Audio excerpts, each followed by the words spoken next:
വളരെ വൈകിപ്പോയൊരു വീഡിയോ ആണ് കേട്ടോ ഇത്. കാരണം എന്താണെന്ന് വെച്ച് കഴിഞ്ഞാൽ ഒരു 3-4 ദിവസം മുമ്പ് എടുത്ത് വെച്ച വീഡിയോ ആയിരുന്നു. പക്ഷേ ചില കാരണം കൊണ്ട് എനിക്ക് വീഡിയോ പോസ്റ്റ് ചെയ്യാൻ സാധിച്ചില്ല. പിന്നെ ഒരു വിശേഷമുണ്ട്, ഞാൻ എൻ്റെ ചാനലിൻ്റെ പേരൊന്നും മാറ്റിയിട്ടോ. അപ്പോൾ ഇഷ്ടപ്പെട്ട് കഴിഞ്ഞാൽ സപ്പോർട്ട് ചെയ്യണേ. അപ്പോൾ ഞാൻ പേര് മാറ്റുന്ന കാര്യം ഞാൻ നിങ്ങളോട് അറിയിച്ചിരുന്നു. ആരും പ്രത്യേകിച്ചൊന്നും പറയാത്ത കാരണം കൊണ്ട് ഞാൻ ഇഷ്ടമുള്ളൊരു പേര് അങ്ങോട്ട് ഇട്ടു കേട്ടോ. അപ്പോൾ ദേ പുറത്തെ കാര്യങ്ങളൊക്കെ കഴിഞ്ഞ് വീണ്ടും അകത്തേക്ക് കയറി വന്നു. ഇപ്പോൾ പെട്ടെന്ന് ഇരുന്ന് കഴിഞ്ഞപ്പോൾ ഒരാഗ്രഹം, കുറച്ച് ഇടിയപ്പം ഉണ്ടാക്കിയാലോ എന്ന്. കഴിഞ്ഞ ദിവസം ഒരു ഇടിയപ്പം ഉണ്ടാക്കി എൻ്റെ കഴുത്ത് തന്നെ എനിക്ക് ഇപ്പോഴും മാറിയിട്ടില്ല. എന്നാലും കൊതി വന്നു കഴിഞ്ഞാൽ എന്താ ചെയ്യുക, വേറൊരാളെ ആശ്രയിക്കരുതല്ലോ. അങ്ങനെ കുറച്ച് വെള്ളമൊക്കെ തിളപ്പിച്ച് പൊടിയൊക്കെ ഇട്ട് ഒന്ന് സെറ്റാക്കാമെന്ന് വിചാരിച്ചു.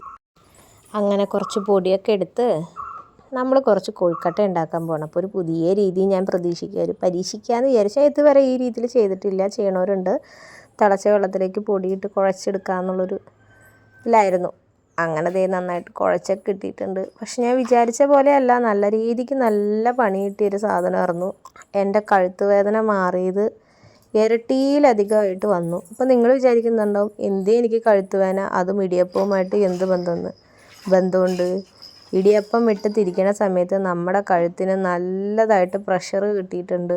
അതുകൊണ്ടാണെന്ന് തോന്നുന്നു എനിക്ക് ഭയങ്കരമായിട്ട് കഴുത്ത് വേദനയായിരുന്നു. എന്തൊക്കെയായാലും ഈ ഒരു ഇടിയപ്പത്തിനോടുള്ള സ്നേഹം അവസാനിക്കാത്ത സ്ഥിതിക്ക് ഞാൻ ഇടിയപ്പം ഉണ്ടാക്കി. അതിനോടൊപ്പം തന്നെ ഞാനൊരു പരീക്ഷണം കൂടി നടത്തി, ഒറോട്ടി. ഇതിൽ തേങ്ങയൊന്നും ചേർത്തിട്ടില്ല, പക്കാ സ്റ്റൈലെന്ന് പറയാൻ പറ്റില്ല. എന്നാലും ഞാൻ എൻ്റേതായ രീതിയിൽ ചെയ്തു. കുഴപ്പമില്ല എന്ന് പറയാം. അതൊക്കെ കഴിഞ്ഞ് വൈകുന്നേരം ഞങ്ങളുടെ തൊട്ടടുത്തുള്ള പള്ളിയിൽ പെരുന്നാളാണ്. അപ്പോൾ എല്ലാ വർഷവും ഞങ്ങളിത് ഇവിടെ പോയി നിന്ന് പ്രദക്ഷിണം കാണാറുണ്ട്. പിന്നെ പള്ളിയിലേക്കൊക്കെ ഒന്ന് പോകട്ടോ. അപ്പോൾ അതൊക്കെ കാണാൻ വേണ്ടിയിട്ട് ഇത് കയറി വരുന്ന സമയത്ത് തന്നെ കുറച്ച് വൈകിട്ടുണ്ടായിരുന്നു. പ്രദക്ഷിണം കയറി.